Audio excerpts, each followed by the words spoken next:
Coming up, in the half-dozen stops in his major league career, Gary Sheffield has always carried a big stick, but hasn't always spoken softly. I know nobody's that much better than me as a baseball player. The well-traveled slugger sits down with Chris Myers and says what he really thinks about New York's team chemistry. How would you describe it on this Yankee team? I think we're closer than most teams I've been on. Sheffield also reacts to hearing his name attached to steroid rumors, explains why he's often misunderstood, and admits how the relentless media scrutiny really affects players. You're sensitive about what people think about you, what they say about you. Find out what else New York's hottest chef is cooking up right now on CMI, the Chris Myers Interview.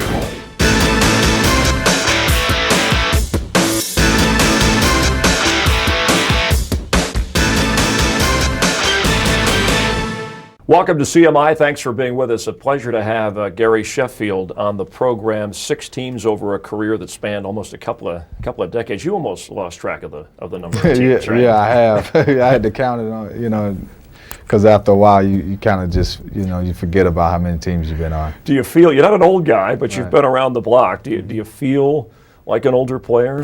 Yeah, I start to feel it now. I look at, Cano, our second baseman, and he's coming in, he's 22 years old, and I tell myself, what was I doing at 22 years old? And that was when I was in Milwaukee. It was a long time ago. I was the youngest on the team, and I can relate to him. Yeah, you had to mature a lot, and we'll cover some of that. But as a Yankee, you seem very happy with the Yankees. Yes. Is it important for you to finish your career as a Yankee? Yes, it is, because the thing is, you get to a point where it's all about winning. And I think that this gives me the best opportunity to do that. And I have to play in front of this kind of crowd to keep the excitement going, because when you play for different motives and things like that, you don't really pay attention to if there's a lot of people in the stands or is it a rowdy crowd or things like that. You get motivated in other kind of ways, and I think I get motivated through tougher crowds, and I think New York brings out the best in me. What kind of things motivated you earlier? Was it money, or was it proving somebody wrong? It was more proving people wrong than anything. A lot of people used to try to make it about the money. Even to this day, when you say things about contracts or money, they think that's all you're about. But it's not. If you're an athlete, you're competitive. You want to be the best, and and especially me, I hate to lose. So. Yeah, I don't care what it is. So right. I feel like I always have to prove myself. What is different about, you talked about the crowd and the desire to win, but when players talk about putting on the pinstripes, and you've been with other teams so you can judge this, and you've had success with other teams, is there a certain kind of aura that comes with this that changes players? Yeah, when you're not winning, the crowd disappears in other places. But when you're not winning in New York, the crowd stays. And it's still, we're putting the pressure on you to perform. We're behind you. It's like a playoff. This is the most important game of the year. We're playing the Detroit Tigers. It's the most important game. So when you're playing in that kind of atmosphere, it brings out the best in you, because it's like you're in a playoff atmosphere. Now you got to bring your A game. Do you have to be mentally tougher than normal to play in New York with the Yankees than to play at the major league level? I think a little bit of mentally tougher. Probably you can't be sensitive. Okay. You can't be sensitive. And you were at one time when you were Yes. younger, right? Yeah, I think all Everybody. ball players are, to a degree. You're sensitive about what people think about you, what they say about you, because it can be true or not. You're sensitive to the fact that somebody found out the truth about you, or somebody's saying something that ain't true about you. So I think it's a little bit of both, but as you mature, you get a little more thick skin. So when you hear guys say, I don't read the papers and I don't listen to talk radio or what they say, Right. can you really do that? Or sooner or later, doesn't your wife or your brother or family member say, hey, did you hear what they said about you or what they're calling you? Yeah, I hear people say that, but I don't judge to say they do or don't. But me personally, Yeah. I read everything. Oh, really? I Okay. like to read everything that people say about me. I like to see everything people say about me. And then that way I know exactly what I need to do. And who you can trust. And does it harden you a little bit? Does it make you more cautious? Yes. I was always the type of person, I was outgoing. I was always, speaking to everybody. Right. That's just the way we do in the South. You speak to everybody, you're just friendly to everybody. and I got burned a few times. How would you describe the Yankee-Red Sox rivalry, no matter what's on the line? I've never been a part of anything like this. I thought, playing with the Dodgers, and going to San Francisco is tough, or playing with the Braves, going to the Mets is tough.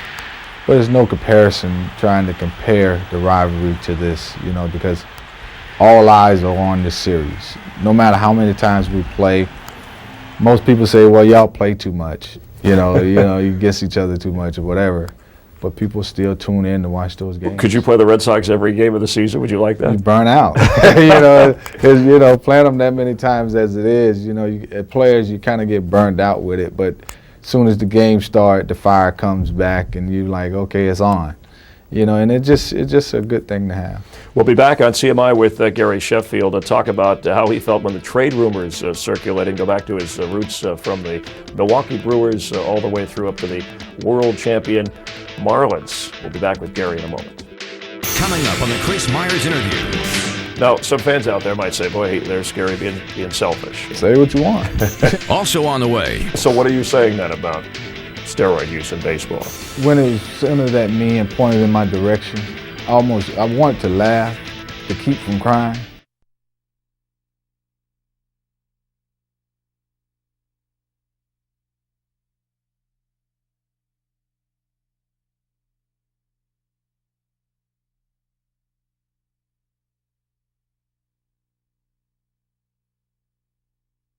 Welcome back to the Chris Myers interview with Gary Sheffield.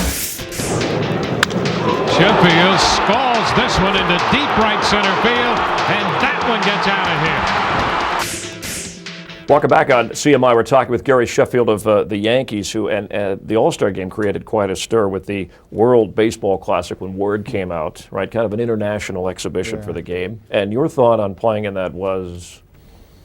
It's spring training.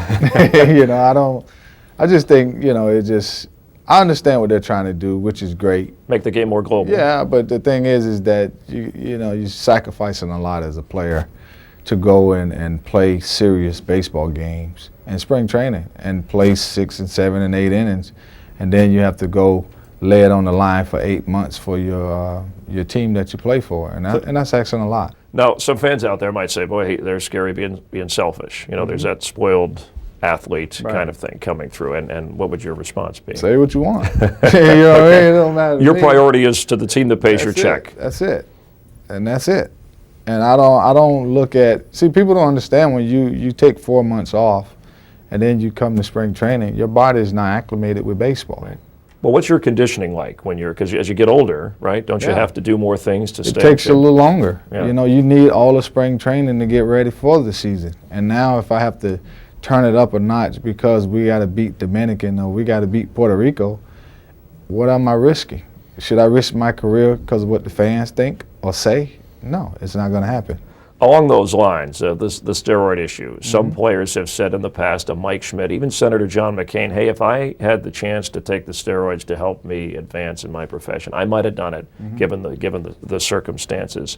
Do you have a general thought on what steroids and the discussion have done to baseball today, the suspicion, and I'm sure you felt some of that and been criticized? Well, the thing is that when it was centered at me and pointed in my direction, I wanted to laugh to keep from crying, because the thing is that it's funny how people forget when I step forward and say things in advance, and then they go, like you said earlier, there Gary goes talking again and this and that. But see, when I was talking about that, who was listening? Not a lot of people at the time. That's my point. You was there. I was there. So it's like now all of a sudden you want to point the finger at me.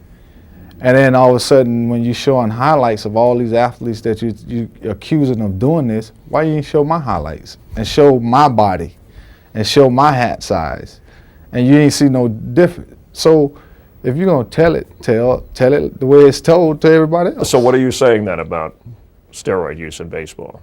It was a problem. I can't say what percentage of guys are doing it. Brian Gumbel had sent his crew out to do an interview when I was with the Dodgers about it. Years before, right? I knew then, because it's like, I know nobody's that much better than me as a baseball player. Well, does it bother you that guys have that advantage, and nothing was being done about it. It does. That's but why what you could said I do? something there, Yeah, right? but what could I do? Right. But the point is that Would you get caught up in it, Gary, and say, well, if they're doing it, no, I don't. That's like me saying I'm gonna go hang out with this crowd because it's the cool crowd and do drugs, which I've never even put marijuana to my lips in my whole life. So I'm not the type of person that's gonna go try to fit in with anyone. Right, but you also wouldn't call out any players.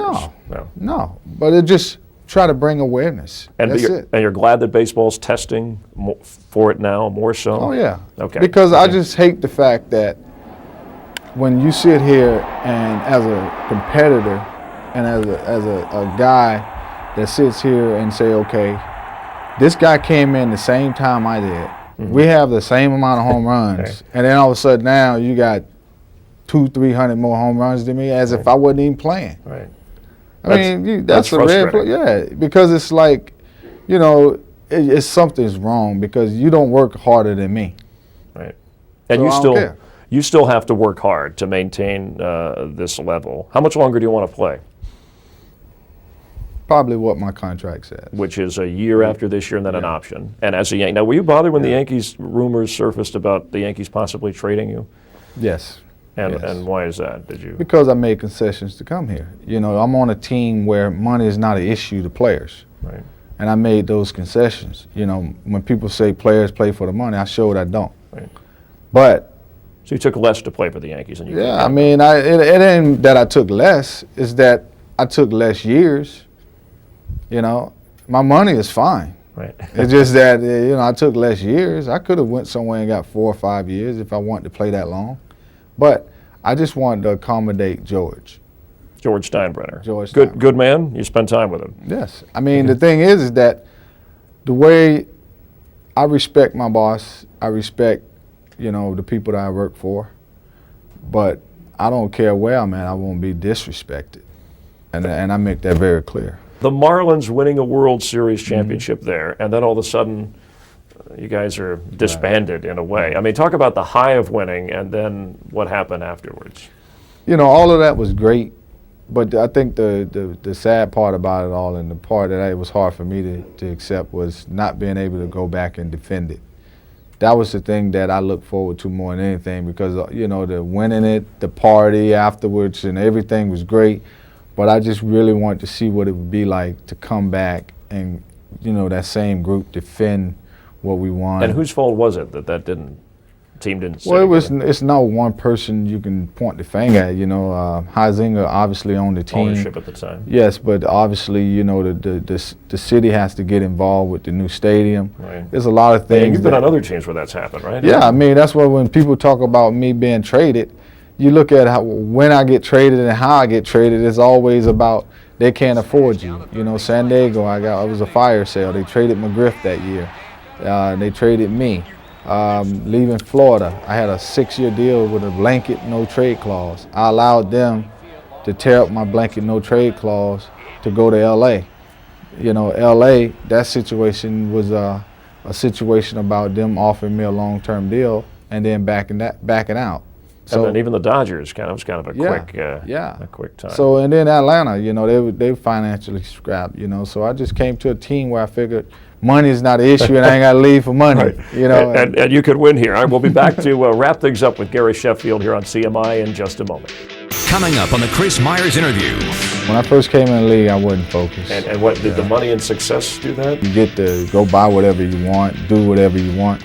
I wasn't used to that. Also on the way. Dwight Gooden, your uncle, I know he had some off-field incidents. It's tough because, you know, when he hurts, I hurts.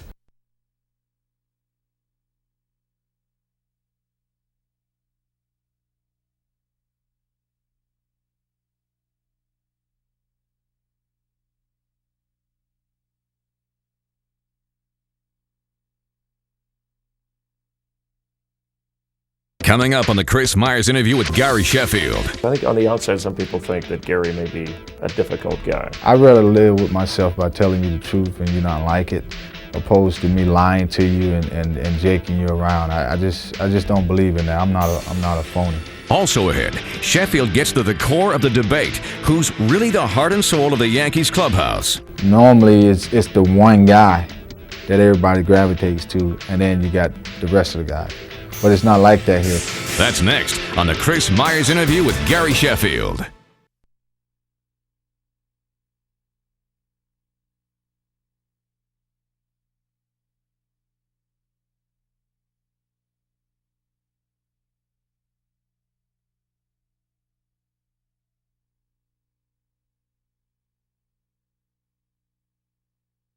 Welcome back to the Chris Myers Interview with Gary Sheffield. Welcome back on CMI with Gary Sheffield. You've been active in charity throughout your career, and I know a lot of players, and you're not one of those that brags about it, but the RBI program is a very good program that's across the country and in every city. Talk a little bit about what that is and what you feel best about being involved in it. You can use it as reviving baseball in the city or reaching back to the inner city. You know, I grew up in Tampa, Bama Heights Little Leagues, and we went to the World Series, and we got a chance and opportunity to travel, and I knew what that experience meant to me.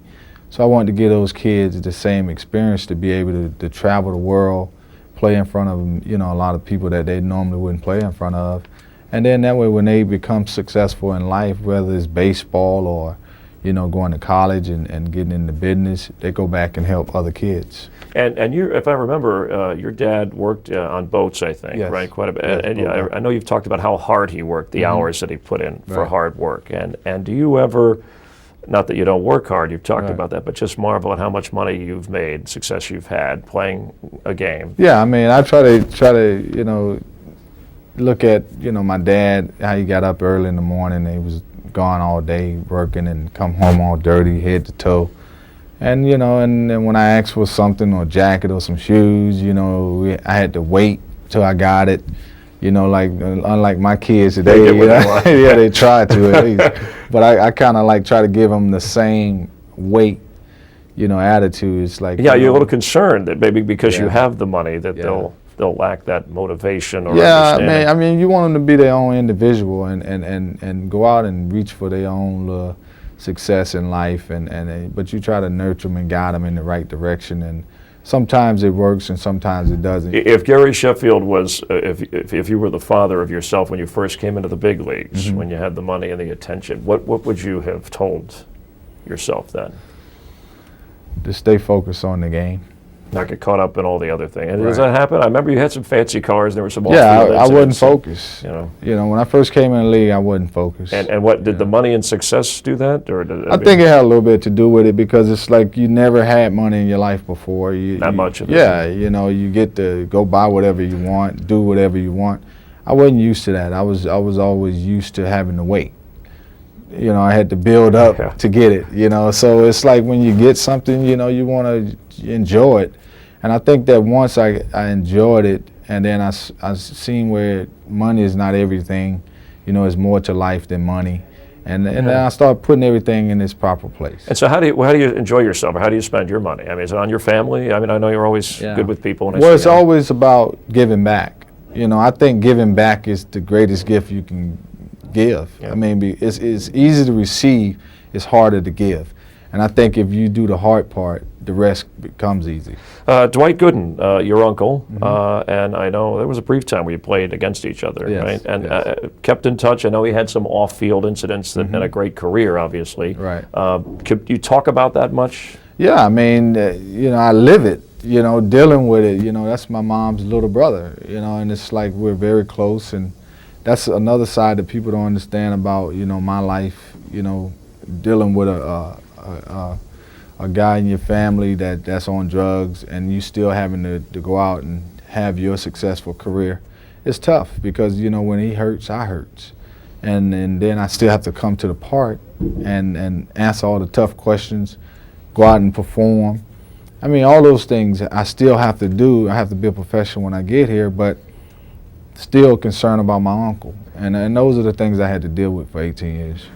You mentioned George Steinbrenner, you love him as an owner. Bud Selig was your owner back in your Yes. early days as a brewer. I know you were a different guy then. What was he like as an owner, now the commissioner? He was great to me. Yeah. You know, a lot of people misconstrue, you know, our relationship, and that's, like I said, that's part of the media. But me and Bud Selig had a great relationship. I used to go upstairs and confide in him when I was having issues, or, you know, things weren't working out on the field. you know, he knew everything that I was thinking and everything that I was feeling because I shared everything with him. And I think that the closest person that was to me was Bud Selig. Wow. Is he a better owner than a commissioner? Trick question there. Yeah, he's a better owner. Okay, I knew you'd answer it honestly, or at least in your opinion. Yeah. This Yankee team, Joe Torre, tough job for him given the expectations, the kinds of players, and then, of course, the owner? Well, it's hard to say something is tough when you got these kind of players, but so you should win. That's the attitude. yeah. I mean, that's the attitude I take. You know, when people say you're swinging good or you're doing this, I'm supposed to. You know, you're supposed to, and that's what you're supposed to be doing. And when we hear about chemistry on a team and how guys get along or don't get along, that's a lot of that's on the outside. I mean, you're on the inside. How would you describe it on this Yankee team? I think we're closer than most teams I've been on. You know, I think that when you have a lot of stars and celebrities, that everybody, when you walk out of here, you got your own separate fan base. You know, you see Jeter fans, you see A-Rod, Giambis, and when you go out there, normally it's the one guy that everybody gravitates to, and then you got the rest of the guys. But it's not like that here. So it's everybody has to have their little own feel when they step out of these locker rooms because you got different people pulling at you. Who's the go-to guy on this Yankee team? As far as what? Just, you know, overall. I mean, I mean, you all do it on the field, but Right. I mean, if something really needs to be done or said in the clubhouse amongst the players, who's the one that steps up? Well, if I'm not saying something, I think, you know, Jeter's saying something. You know, it's either or. And a lot of responsibility comes with that, right? Yeah, there's I mean, a lot of responsibility to come with it. I mean, you know, a lot of times you don't feel like talking. A lot of times you don't feel like calling meetings. You know, you just don't. You know, but sometimes if you want to win and it's in you and it's eating at you, then you do what you got to do to help this ball club. And, you know, people think, it seems like you've mellowed with age, but have you always been this way? Because I think on the outside some people think that Gary may be a difficult guy, Gary Sheffield. Well, I just think that people that say that don't know me because I am very shy and laid back, but I'm very truthful. You know, I've always said to people that I'd rather live with myself by telling you the truth and you not like it, opposed to me lying to you and jaking you around. I just don't believe in that. I'm not a phony. You've always been candid through the years, and it's still great watching you play. Thanks for spending some time with us on CMI, and best of luck. I hope you play a lot longer. All right, maybe another rig, but thanks, Gary. Okay, all right, appreciate Thank you. Gary Sheffield being with us here on CMI, and we'll see you next time. Thanks for watching. Take care.